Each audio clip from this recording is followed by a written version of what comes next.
Igama lika Sfiso Gwabini Zungu laveza ufakazi uqavile ombuso Constable Zungu njengomuntu owayehlele umcimbi ehostela laseVooslorus ngosuku kwadutshulwa kwabulawa ngalo uMeyiwa. Ngokobufakazi buka Constable Zungu wahlangana noGwabini ehostela nokuyilapho bonke abasolwa abahlanu babonakala khona ngaphambi kokubulawa kukaMeyiwa.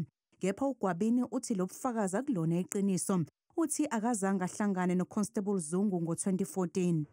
Okuba ngithi uZungu namanga uZungu 2014 angaze ngimazi mina lo ngamgcina emncane bathi waku-98 mangicabanga ngiqalekisa waku-98 ngize ngambona 2017 engisurprise befika nomakhosoke bengaze bengifonele futhi. uGwabini utshela u-advocate Charles Mnisi ukuthi ubufakazi buka Constable Zungu kungamampunge. He proceeded to say that the firearm that he requested you to give it back to him, which was his firearm, was a 9mm Z88 pistol. Thank you.